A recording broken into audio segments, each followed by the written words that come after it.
Hi, I'm Laura.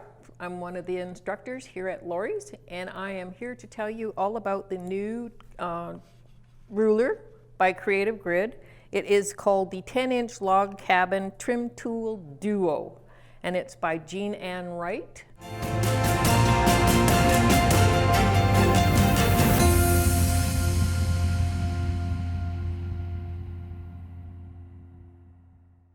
This ruler is for making log cabins, and what is nice about it, it will show you right on the ruler what size centers to cut and what size strips to cut. For this one we'll do the skinny log cabin as well as the regular size log cabin. This table runner, called the Rick Rack table runner, shows you how to make a skinny log cabin using different size centers in it. On the other side, we have the geese in the cabin, which makes this particular log cabin, and it is using regular size centers and regular size strips. Each ruler comes with a set of instructions that are really clear step by step, so you won't have any trouble using the ruler whatsoever.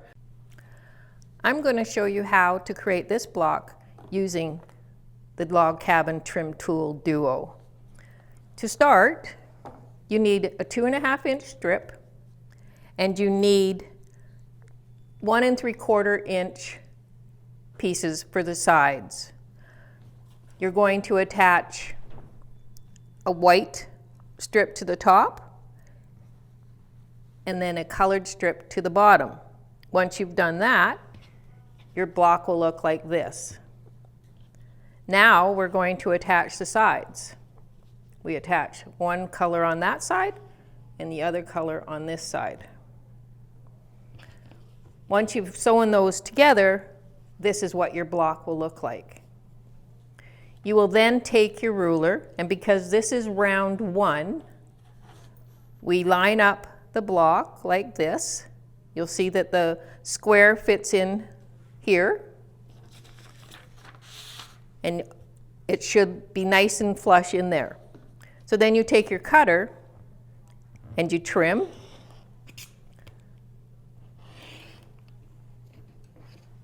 These sides, and then you turn it, line that square up again like you did before, and you trim this side. So now this is what your block is like.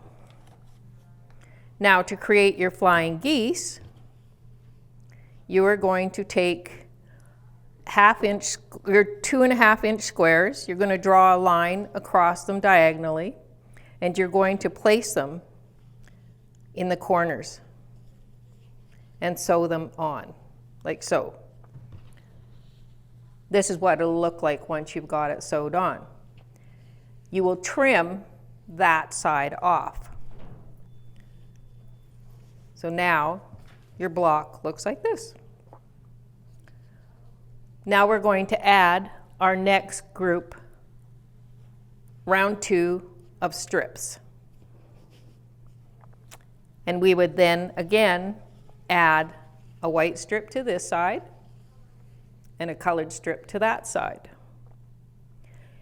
And again, once we've sewn all those strips on and we've trimmed it like we did in the first step, we would add our corners once again. And we would again sew them and trim them off, open them up, and that's where you get round 2. Sorry about that. Round 2 is this. And then we would go through the whole process once again, and we would add the 3rd round, which is the top and the bottom, and then the sides, adding our corners and trimming them off. Then we would go on to this round, the 4th round. Again, we would put the fabrics on, we would lay our block on, and you'll notice that the center square has now come into the round, got to get this right, should be, if I can line it up properly. There we go. This is round 4. We would trim all that off, trim it off. So once we've completed that first round of fabrics with the corner blocks, we're going to add round 2 strips on. Again, you put the white at the top and the color at the bottom, and then you would add your sides. Now we're going to take our ruler and we need to line up the square for round 2. So there is, we center it. You'll notice that each time we move down to a different round. So this is round 2. So we would line it up and we would trim off. We have to trim off after each session of each addition of strips. Once we've done that, we add our corners once again. Once we've added our corners the way we had in this block, we will add round 3 of strips. Then we would put round 3 square in the center, and then we would trim off round 3 strips. Then we would do the final round 4 of strips. Sorry, we would put on the 4th round of strips, and then we would move the ruler down so that we're in the center there, and then we would trim. And you just keep doing that until all your strips are on, and each round would be, the next one would be round 6, and I believe that's as far as we go on that block, and it becomes this. So this was round 4, was our last round. So it goes round 1, round 2, round 3, and round 4. And as you can see, the ruler is clearly marked round 1, round 2, round 3, and round 4. There. The block measures at 10 inches. And it's including the 1/4 inch seam for when you put your blocks together. For the skinny log cabin, we can use any size center block. We have some blocks in the table runner that are 2.5 inches, and we have some blocks that are 4.5 inches, and then we have this one that is a 5.5 inch block. On the skinny log cabin, your strips only need to be 1.5 inches wide. Once you've done one round on here, you would line your skinny round 1 square up, and you would trim it off. It always adds the 1/4 inch seam, so you don't need to worry about that. Then you, once you've trimmed, you add your second round of strips, and you would line up the skinny round 1 in the corner of the strips you've just added there, and you'll notice that your round 2 is now where the original block was. You would again trim that and trim around this side, and then you would proceed, and each time you're moving up.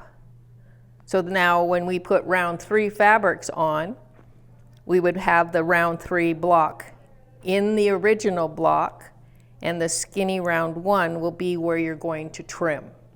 You have to trim after each addition of your rounds. For this block, I only needed 5 strips in order to complete the block that I needed for my table runner. On the next size down, I needed 6 strips to complete the block that I needed. And then when I did the smallest block of 2.5 inches, I needed 7 rounds of fabric.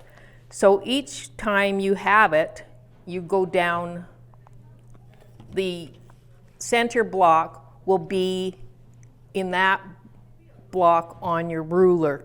So for the final block on this particular one, I needed 7 rounds, so the block had to be in the round 7.